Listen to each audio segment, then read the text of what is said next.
Welcome back to Gospel Chats, and a place where we wrestle and discuss and lean into all things gospel of Jesus Christ. Amen.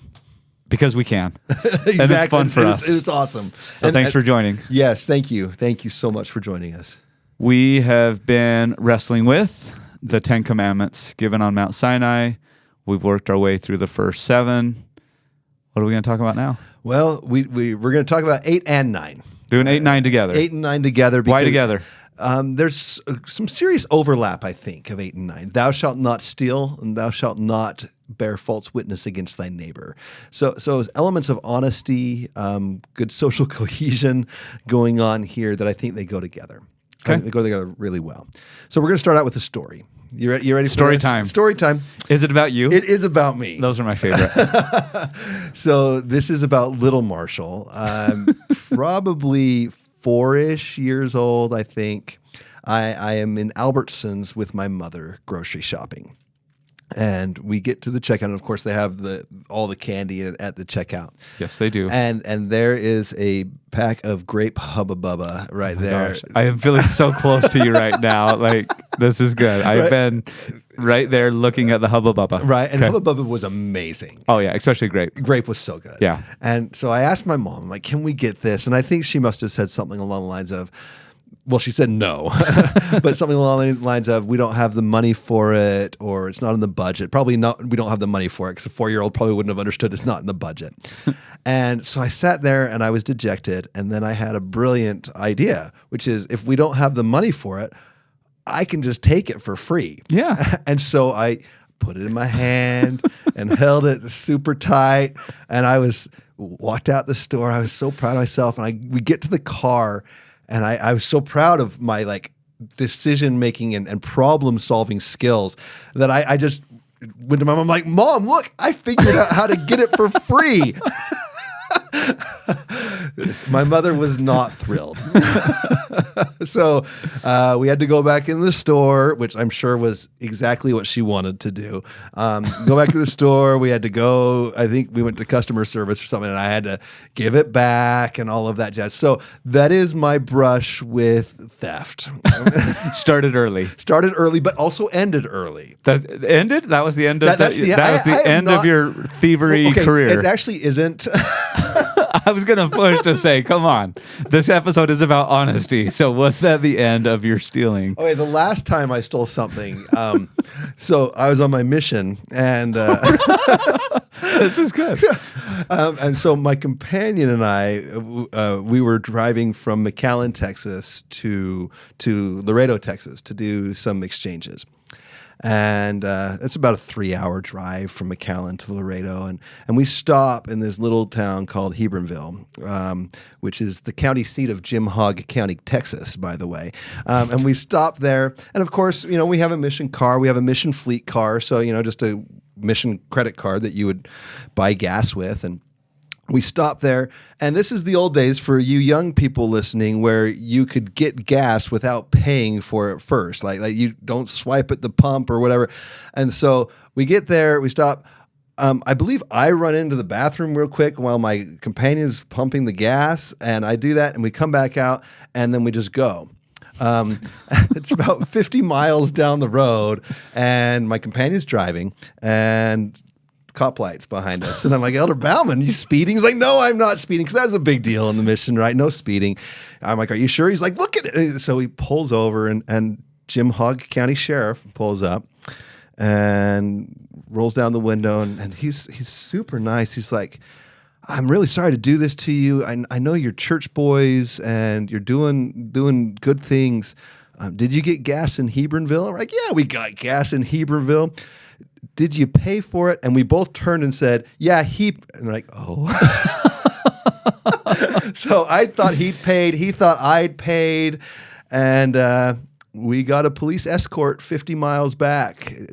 He was very kind. We got police escort back, went, paid. Now, the clerk at the gas station was super nice. She apologized to us multiple times for calling the police. She's like, you're church boys, and I know you didn't mean to do it, but I need you to pay for your gas. Like, we have a card. So that was that. And then when we told our mission president, he was deeply amused. I think he secretly wished that we had been arrested just It would have added a layer to the story. just because. But yeah, no. So yes. So thank you. I actually have accidentally stolen probably. Let's see, gas was about 75 cents a gallon, so probably stole $8 of gas that day. There you go.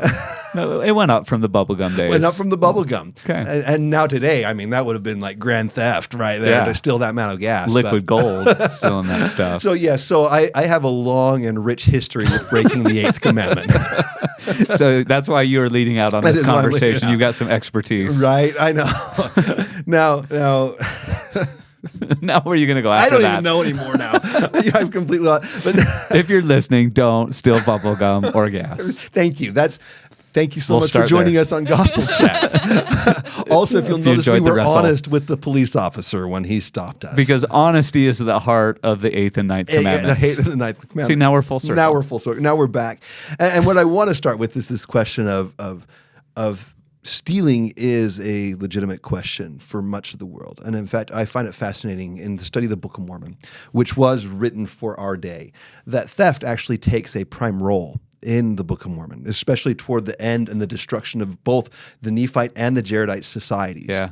That theft is a major part and a major player in the destruction of those societies. It makes it in the list of secret combinations and of like very specific things that those gospel writers identified as the downfall of the society was robbery and theft and deceit. Yeah. Which is really interesting and scary and instructive. It's very instructive. And I think the question that I have going into it is because we just spent the last 2 weeks talking about killing and adultery and talking about how powerful and how detrimental those are to God's plan, to society, to family. And then sometimes we might get to commandment number 8 and the thought is like, well, stealing a pack of Hubba Bubba has nothing on the 6th commandment or the 7th commandment. There's nothing on that. And yet there seems to be something incredibly powerful and destructive about a society's inability to keep the 8th and the 9th commandment. And part of it, and I'm sure your thoughts have already gone there, but the more I started to think about the connection between these last few commandments that we've talked about is to steal, we typically just objectify people. It's about my own selfishness and it's about just stuff, not about how my actions will affect another human being. Yes. And that's true with thou shalt not kill. That's true of thou shalt not commit adultery. And that's true with I think we do more damage than we realize when we steal because the property in and of itself can be very damaging to another person, right? You're stealing their livelihood at times. You're stealing their time, their resources that they've worked very hard for, but you're stealing their peace of mind. You're stealing their trust in humanity.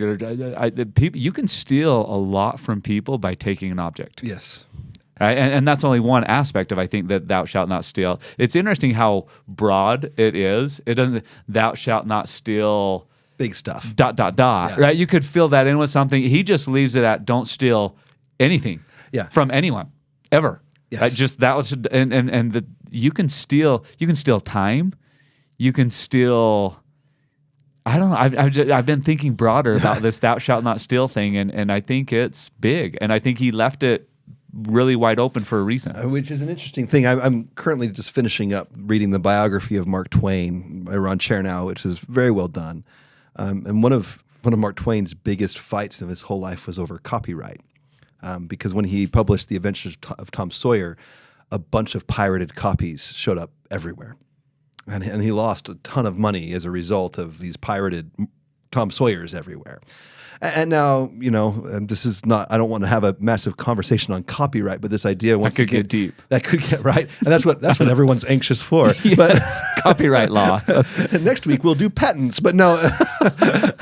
but as we're sitting here, there is this reality of like you said, we can be really easy to be like, oh, that's not that big of a deal. And that's actually one of the reasons I started with my little Hubba Bubba story, is that pack of gum was not super expensive. It was not a lot of money.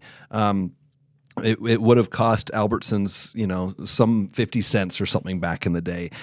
And at the same time, it's still in complete violation of the eighth commandment by taking it, because it is destructive. And this idea of you taking it further, this idea of going to time or ideas or this, or we deal with young adults and cheating, of stealing other people's answers, stealing other people's work. All of these things are come in and seem to be encompassed in both the eighth and the ninth commandment, because what we start to see is, I'm not sure how to fully break the eighth commandment without beginning to break the ninth one at the same time. Because stealing and lying seem to be going hand in hand in many different ways. Yeah.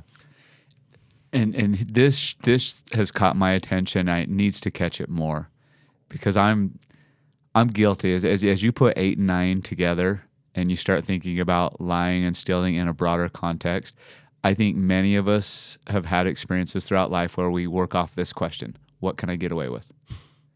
We're not asking the question, is this right? Is this fair? What are the implications on me, on the other person, on the example I'm setting for my children as I'm trying to sneak them into a ball game that I won't want to pay for because I think high school athletics charge way too much. I'm just like being autobiographical there a little bit of like, how old are you again? Oh, say you're this age. And the whole ride there, you're like, I am 7. You are 7. Let's practice. What's your age again? Or, oh, we're going to Disneyland, and okay, you got your cowboy boots on, and did we put some paper towels in the heels enough so that you're going to be tall enough to ride the ride? Forget the fact that they're just trying to save your child's life. Don't say that to me, because like the minute that hits me as I was going into Disneyland trying to make sure he was tall enough for a ride, and then that hits you, like this is a safety issue. Yeah, you know, like I'm more concerned about what I can get away with for my own selfish reasons than protecting my own child's life. Right. Like, how messed up is my brain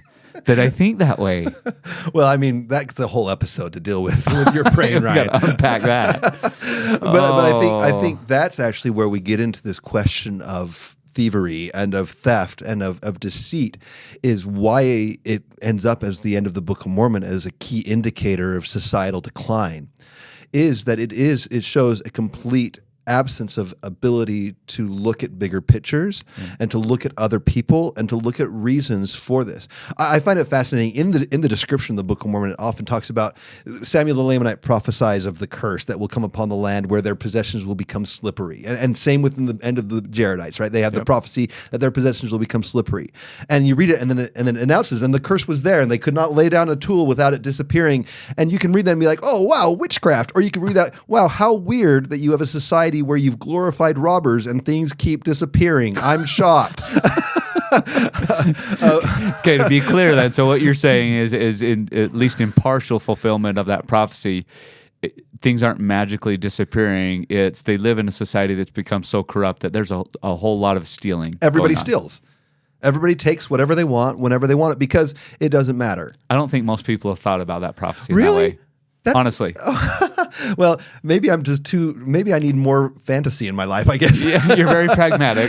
Because that's what it is. It's like, oh, wow, you live in a society where everyone steals and you can't put your stuff down without it going. And to be fair, I'm pretty sure that most of the people in the Nephites and the Jaredite civilizations who are doing this are probably chanting little cute slogans to themselves about how they need it more than the person they're taking it from. Eat the rich.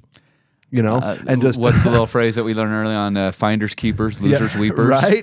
And we carry that on. We might not chant it the way we used to out at the playground, but we live it. We live it. We live it. We live it as adults. We do. And that's a dangerous place to be, because as you said, this commandment falls under what we talked about, the second great commandment, love thy neighbor, and which is a fascinating thing. You can't fully love your neighbor unless you respect your neighbor enough to respect his stuff.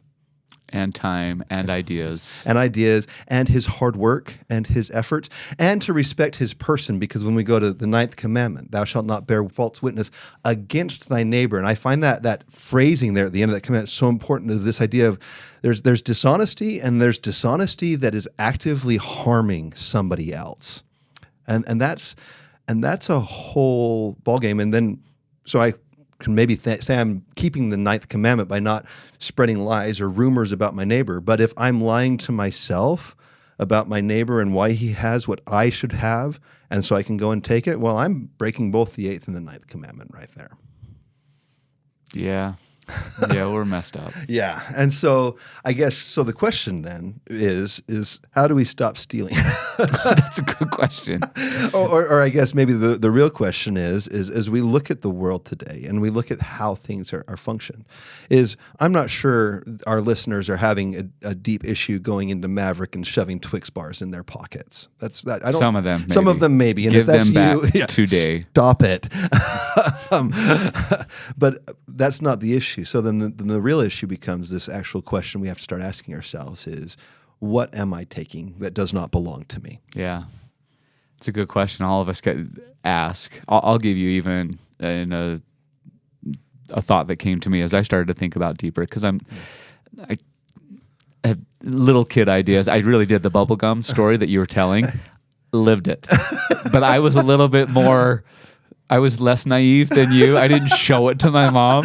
I was back at home and I was in my mom's bedroom and I was giving a piece to my brother. Look at you, so generous. I know. And then my mom saw that it was very pack of gum that she told me no to in the line. Where did you get that? And then I was like, oh. And so I got caught then the ninth commandment comes into play. Yes. And then I wanted to lie, but she literally knew it was the exact flavor of grape Hubba Bubba Grape Hubba that Bubba. she had said no to. Yeah. So anyway, I started thinking about, okay, stealing, lying, and I started to think about our job. And you and I have been given lots of freedom on when we can come in, when we can leave. As long as we're doing the work that's asked of us, there's some flexibility there. And I always want to be true to that, but it's really interesting. I started to ask myself, am I true to my employer? In every possible way, am I cheating them of any time or resources they expect me? And it's interesting because I've been given a lot of leeway with that. Yeah. And so with the more leeway that you're given, the easier I think it is sometimes to justify, rationalize. And so I love the question on like, am I taking things from anyone in any way? Am I stealing in ways that are, the root of all this for me is selfishness. Yes. It's selfish. And whether I'm stealing answers when I was in school from someone else's paper, whether I'm taking someone else's resources, whether I'm trying to get my children into a ball game that I don't want to pay full price for, or on and on and on. Yeah. There's this selfishness in me that wants the easiest, the cheapest, the most convenient for personal gain. Mm-hmm. And so I've started to, as we were going to have this conversation, I just started thinking, do I steal? Do I steal and do I lie for personal gain? Not in big, overt criminal ways, but in small giving up my own integrity ways. Yes. And that's scary. And this is, I think, that word integrity is where we stop seeing this as just something that's good for society to behave and respect boundaries. Yep. But this is a godly thing. There's the moral part of it. Yes. There's the societal, no, this is good to just live with other human beings and not steal and lie. But the Lord goes deeper to say, no, it's deeper than just societal. It's moral. Yes. It's eternal. Exactly. And that eternal nature is that idea of like, no, I am who I am. And I work for what I get and I do what I say. And I won't take something that doesn't belong to me. Which is a powerful place to be from the point of view of a godly nature, of having integrity as part of your soul, of just, this is who I am, and if I tell you that this is my work, it's my work. If I tell you that this is what we are, this is what we are. Okay, you brought up with young adults or with teenagers the idea of cheating. Mm-hmm. That was on your mind for a reason. It's on my mind for a reason because they do it all the time. Did you ever?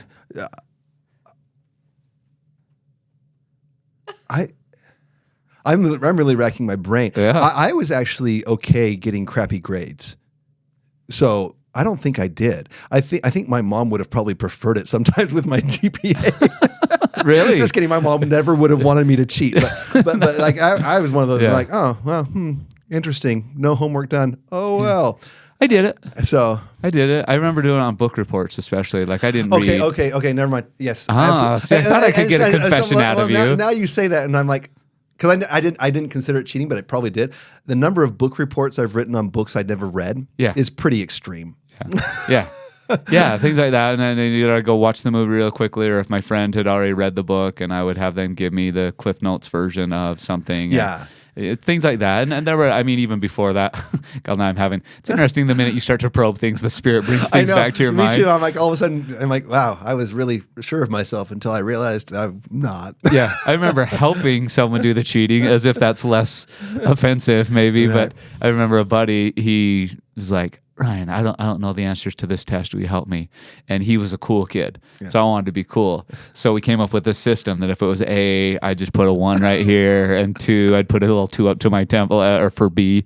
And so for like every answer. And yeah, so like I gave him every answer to the test by like, I just show him the number of fingers as I was thinking over here about my answers. And wow. Yes, I was very crafty with it. We did get caught, and so it's all about what you can get away with. Well, what you can get away with, and part of it is once again this question, because as you delved into my past, and I've realized that is I never considered it, even in my head right now, that my book reports on books I've never read is cheating, because I wrote them myself, and like I would. You know, you got your method, skim through the book and find the right quote here and find a quote 30 pages later and and all of those types of things. And that idea of when all is said and done, and speaking as a professor now who reads reports all the time, the report is not nearly as important as what you were supposed to learn from reading the book. I cheated myself out of the experience. And I've gone back in time and I've read, I would probably say, all of the books that I said I read in high school. Yeah, I've done that too with every one that I wrote a book report on. But I have, and I'm just thinking, and I've loved so many of them, and they've gone on my list of favorite books that I think everybody should read, and I just think, wow, I missed out. I missed out on an opportunity, and I had reasons, right? Laziness being the chief one, but I had reasons of cheating myself and stealing that opportunity, and it's sad when I stop to think of it. Or now I joke with my classes and over in the great and spacious building across the way where I teach when I'm not here, that in the past 3 years the term papers have gotten significantly better.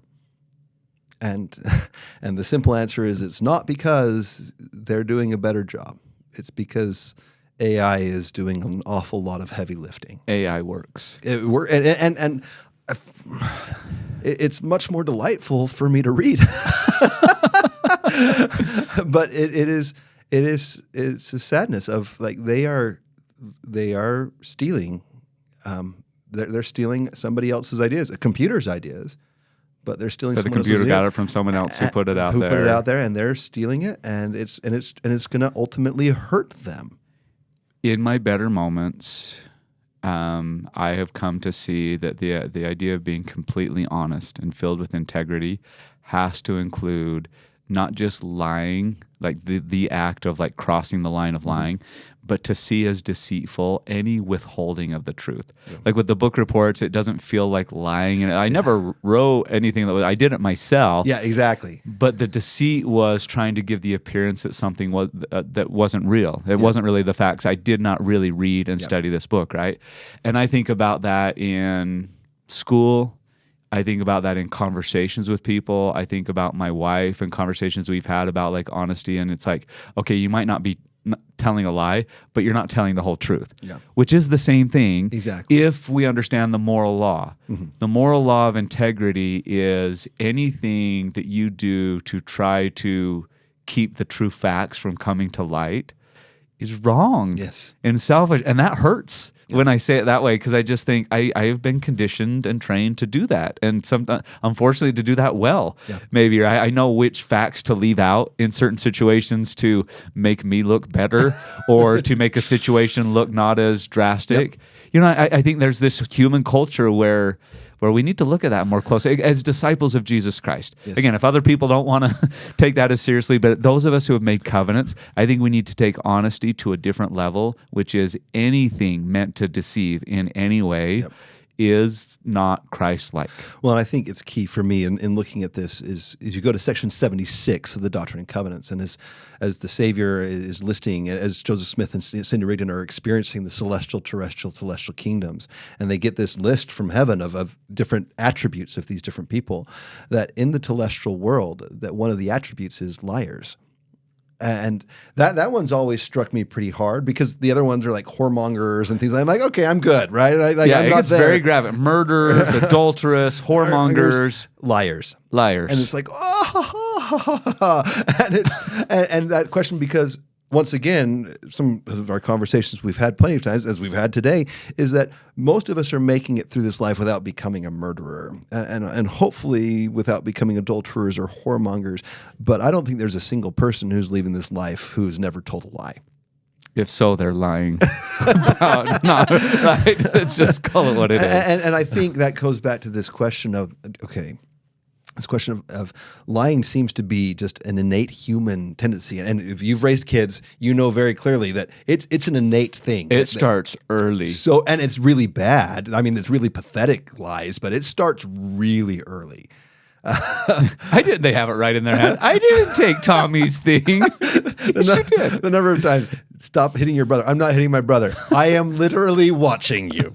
Right? But yeah, it is born very early. But it is this idea, once again, it's a very selfish motivation. Even our very first lies that we see in the scriptures of the question of partaking of the fruit and that idea of hiding. Hiding of, all right, I'm not ready to confront God, so I'm going to hide what I have done. I'm going to obscure these things and not be clear as a chance of just like, it's a scary thing. To be honest is to be exposed. It's to be vulnerable. It's to get worse grades. You know, if I think back, and like I said, I didn't really care too much about my grades. I should have cared more, but I should have cared more about learning something of like how bad would my grades have been if I had never turned in a book report on a book that I had not actually read, or these types of things. This question of, and for me, it is, those things seem so small, but it's the, like you've pointed out, it's this buildup of just the habit of there are certain things that I can just get away with, certain things that don't matter, when in reality they probably do matter. They don't seem like they matter until you've seen this as well as I have. And again, we're going to go to the extreme, but to just be honest enough with myself to see that even if I'm not at the extreme, that this is serious. Lying is as addictive as almost anything else I've seen in people's lives, which is so scary. And I wouldn't have realized that early on in my life. I would have realized that, yes, it's a big deal and we should avoid it and whatever. I have watched it become absolutely addicting to the point where people lie with no reason to lie. Yeah. It blew my mind when I started to see that it could become so addictive that it just becomes someone's personality, even when there's nothing on the line. There's nothing to be gained from it, but people have become so addicted to it, so accustomed to it. It is just their nature. And that really started to get me to think, wow, like I don't think that I'm there, but even in small ways am I getting there? Yep. Where this has become some addictive behavior where my default is to be somewhat deceptive without even thinking about it as deception anymore. It's just like this coping mechanism, or because it springs from this self-preservation, this selfishness, that anything to make my life a little bit easier, a little bit comfier, it's just easier not to be fully honest about it. Honesty produces harder things. Yes, and because honesty produces the consequences that have been earned rather than the consequences that you would like. Yes. And if I could just avoid those with a couple of well-placed words or omitting a couple words, then that sounds so much easier than dealing with the consequences of my choices. Right. And I think this is where we get this idea in section 76, verse 103 is where the Lord puts this idea of liars as a telestial state. I actually have two quotes sitting next to my scriptures in there, and they're not from prophets. I apologize. They're from books, from novels. So we'll allow it. Thank you. On this episode. But the first, because as long as you're not plagiarizing. I'm trying not to. I give full credit to my good friend Dostoevsky here. He says this. He says, he tells lies without the least necessity, simply by force of habit. Yeah, that. Right? That. And so this idea, as I'm looking at this, what does it mean to be a liar? It is this point that you're a liar when it just is what you are. The other one is from our good friend, Monsieur Flaubert, the writer of Madame Bovary, which is a story about adultery, among other things. But he says, from that moment, her existence was but one long tissue of lies in which she enveloped her love as in veils to hide it. It was a want, a mania, a pleasure carried to such an extent that if she said she had the day before walked on the right side of the road, one might know she had taken the left. I've seen people get to that point. I have too. If it comes out of their mouth, you can almost guarantee it's not true. And what a tragic place to be, especially when we are attempting to follow and become like our Savior, where we can trust every word that proceedeth forth from the mouth of God. One of his names is He is the truth. It's not just that He speaks truth. He is the truth. Yeah, it just is. It's embodied in Him. Okay, can I throw this in? Yes, this one please. is scripture. I won't.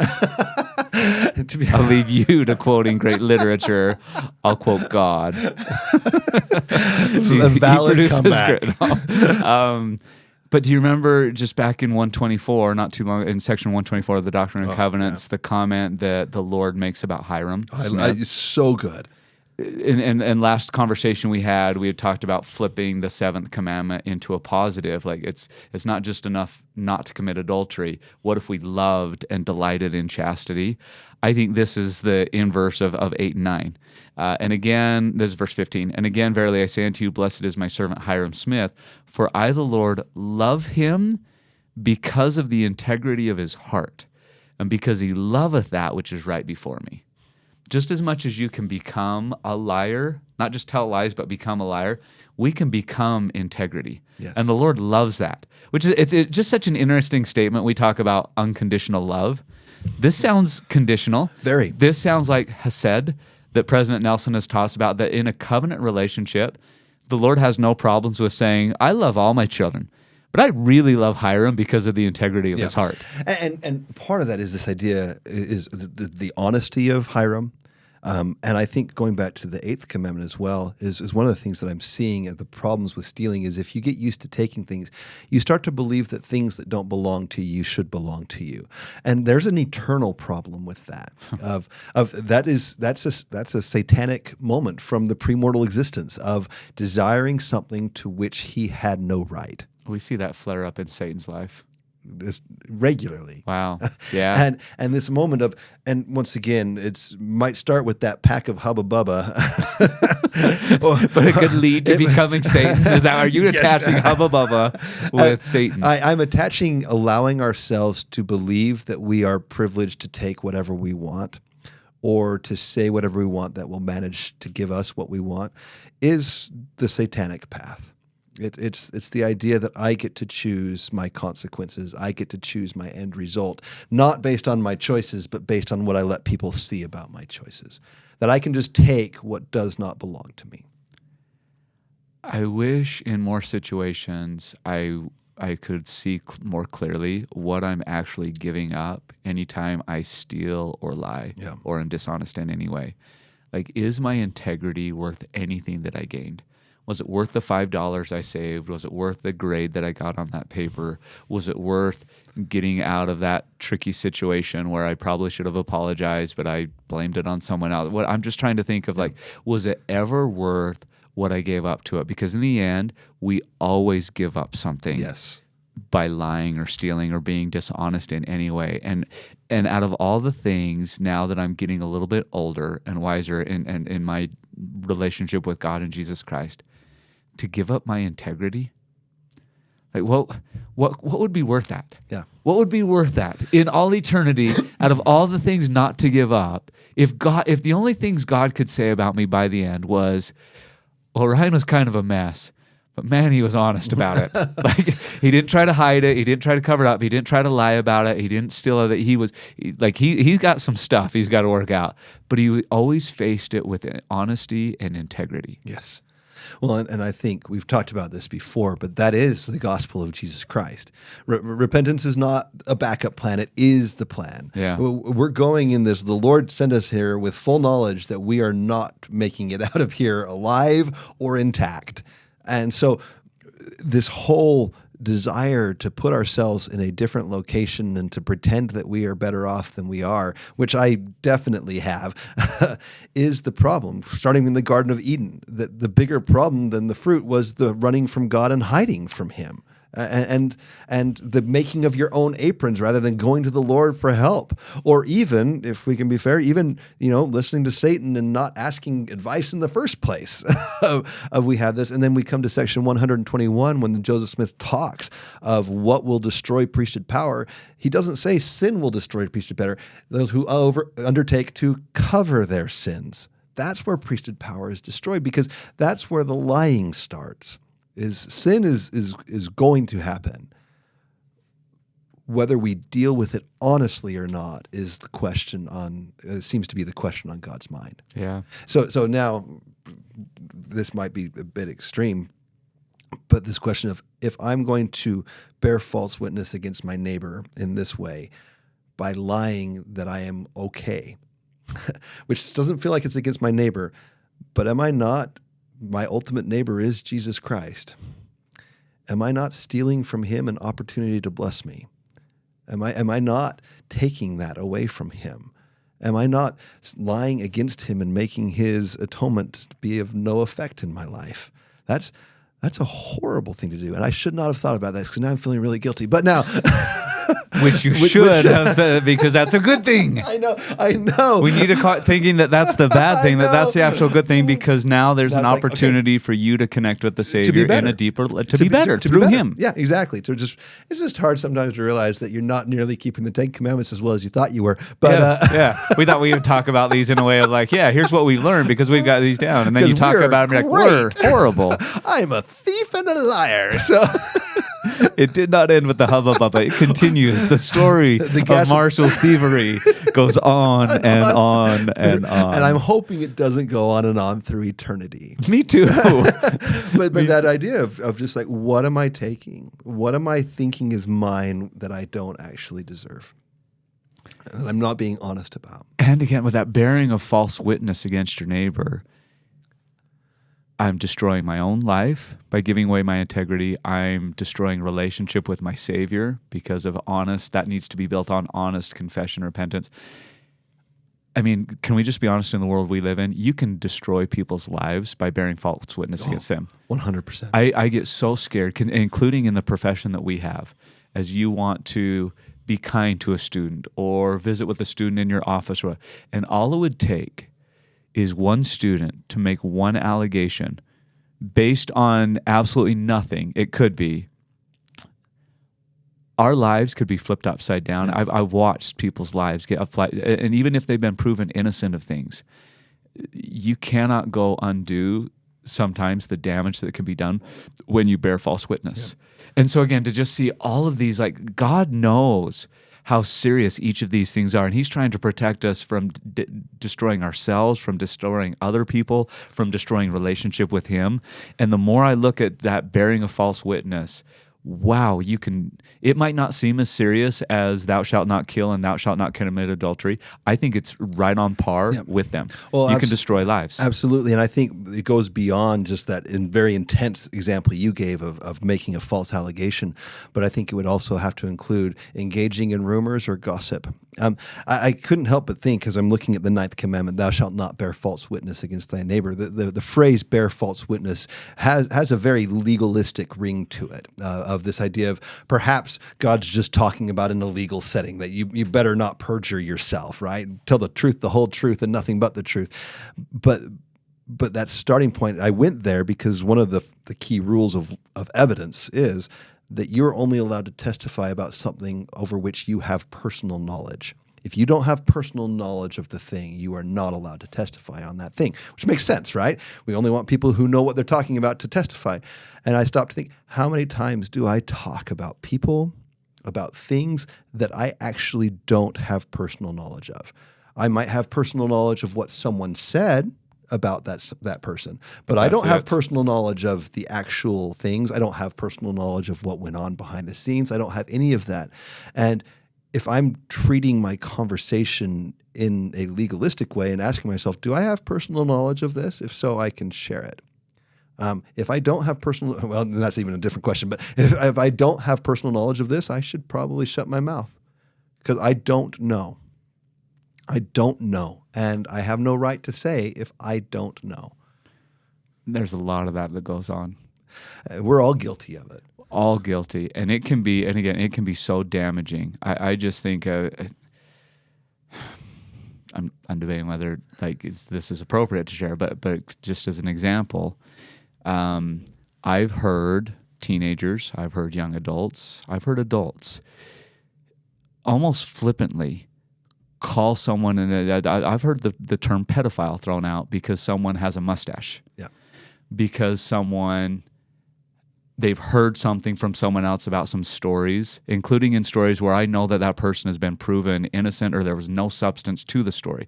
But to throw out that kind of a term about anybody, not in a witnessing kind of experience way, but to just very flippantly, very jokingly, there's nothing joking about that. Yeah. Like that has to be taken so seriously. And that is so sad to me that we can defame and hurt and accuse so easily, so recklessly other people's lives and reputations by words that just roll off our lips. Yep. And again, most people don't understand what they're doing in that situation. We're just in a culture where you can say whatever, you can call things, and it's funny, ha ha ha. There's nothing funny about it. Yeah. And again, to just see that in the context of these commandments, I want to stand as a witness of God at all times and in all things and in all places. That's a serious covenant. Yes. Including in the way that I speak about all my neighbors. Yes. All of them, because God would never bear false witness against any of your neighbors. Never. Never. And in fact, which is an interesting question of God knows all the reasons why your neighbors are messed up. And he knows all the reasons you are. And God never bears false witness. And God also knows how to keep his mouth closed. Because I don't need to know any of those things about my neighbors. And so he's not going to tell me because it's not my business. We get into business that's not our business way too often. Well, and especially given social media world and this type of thing. I have an incredibly bad habit of sometimes reading comment sections on news articles of things. That'll get you into trouble. Oh, especially in big cases and things. So I read them and try to keep engaged for my work I do over on campus. But it's so terrifying to me to read those sections and to see everyone's full opinion on display after literally most of them reading just the headline, not even the article itself. Yes. And just, headlines in the newspaper, and we got thousands of people online already calling for their head without actually asking to see evidence yet, or to know what the evidence is, or to know what's going on and have absolutely zero personal knowledge of what's going on. That I think part of this question of bearing false witness against your neighbor is, I think there is an ancillary to this, is the Lord is asking us to stay quiet about more things, that there are things that we don't need to talk about, and that things that don't deserve our attention because we don't have the knowledge to have a legitimate conversation about it. And that to me goes back to this word that is like a really big, important integrity. I think that's part of integrity is only giving voice and being a witness to something that I have full knowledge of. And even then, is it helpful? Yeah. Even then, and so to use my words, to use any way that I talk, especially if it's about another human, about another soul, how does Paul say it in Ephesians? To edify, to lift, to build up, those kind of things, never to bring down. And there's a lot going on with this 8th and 9th commandment here with honesty, integrity, and souls. Yeah, which I think that goes back to what President Nelson said in his Peacemakers needed talk, where he quoted the 13th article of faith. If there is anything virtuous, lovely, or of good report or praiseworthy, we seek after these things. And then he correlated that to individuals. And that for me was a game changer. I had never read the 13th article of faith except for looking for things in the world around me. Yeah. Books and music and art and nature and all that. And then the prophet's like, you should be looking for things that are virtuous, lovely, good report, praiseworthy in every person that you talk to, in souls. Are you looking for those things? Are you finding those things? Because it's in those things that real truth starts to come out, that we start to see people as they really are.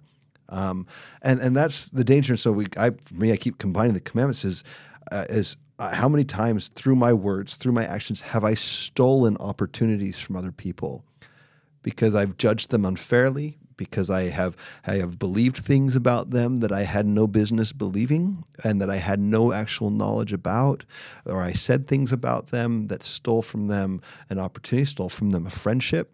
That's a real legitimate question that I think all of us need to be asking ourselves in our daily walk and conversation. Do I make the world a better place? Do I make it a safer place, a better place? Do people want to be around me not because I'm cool, but because they know too. That's cool? I want to be cool. That's a given. That's it. Right? But in addition to that, in addition to being cool, I'm still working on the cool part. But if we get to that cool, I want. Because they know if they're around me that they're safe, because things won't leave. I don't need to tell the world all their problems. Thou shalt not steal, and thou shalt not bear false witness against thy neighbor are two very practical, real ways to keep the second great commandment. Absolutely. To love thy neighbor the way the Savior told us to. What does love look like? It looks like that. Yeah. Don't be selfish. Don't be short-sighted. Don't be a jerk, right? When it comes to, those are two ways that we can really practically keep that commandment to love our neighbor the way that Jesus invites us to, even as he loved us, is to respect people's property, their time, their reputation, their name, their well-being, even at personal cost. Yes. Right? Yes, because it's going to make our life somewhat more difficult at times. It will. Because being honest, that's called love. It's called love. It is, because love requires sacrifice, and it requires doing things, and it also requires us to be fully self-aware of where we are, what we know, and what we deserve. And what are my real motivations? Yeah. And if it's selfish, I can always probably be guaranteed it's that satanic path. Exactly, because I'm trying to take something that doesn't belong to me, whether it be someone's shovel or God's throne. And everything in between. And everything in between. A little bit of extremes there, but that moment of, but I cannot ascend to the throne of God if I'm busy cheating my way there, because there is no cheating shortcut. I want God to say what he said about Hiram to me. I love Ryan because of the integrity of his heart. He loves that which is right. Again, I just love that proactive. It's not just that I don't steal. It's not that I don't lie. I love truth. Yes. I love honesty. I fight for it. I'm just not, it's not, do you remember Elder Renlund quoting a story where, I can't remember the gentleman's name, but he talked about, it's one thing to not throw stones, talking about the adulterous woman. When he's quoting just mercy. Yes. Yeah. It's not enough to be, don't throw stones, but we need to become stone catchers. Yes. Again, that pushes me to a proactive, I want to fight for truth. I want to make sure, if it's honest, if it's good, if it's lovely, a good report, I want those to be my soul. Yeah. I want to be truth. Yes, I guess is what I'm saying. And I got to get there. Yeah, right. And it's a scary, ugly thing to be truth, because sometimes the truth is ugly, especially about yourself. But then it blossoms and it changes and it grows. As Adam and Eve become better. As Adam and Eve are fully honest with the Lord, that's when He clothes them. When we stop covering ourselves, that's when we're given priesthood power and clothed in the robes of righteousness. There is a power that comes when we stop trying to unrightfully take what is not ours. And the beautiful thing is the Savior's there waiting to give us things that we did not earn and things that we do not deserve. But He's waiting there to give it to us when we come to Him in honesty and openness, rather than just seeking to take it. Oh, this world does things to our brains. We start thinking backwards. No. Okay, what did we miss? A lot, but I think this was good. This was good for me. I've got some things to ponder now. That's good. Maybe some extra books to read to make up for some of my old book reports. I bet if you have some extra, I've got a stack. But no, I appreciate this. Thanks for the conversation. Honest. We could be more honest. Thanks so much. All right. Thanks for joining us. We'll catch you on the next chat.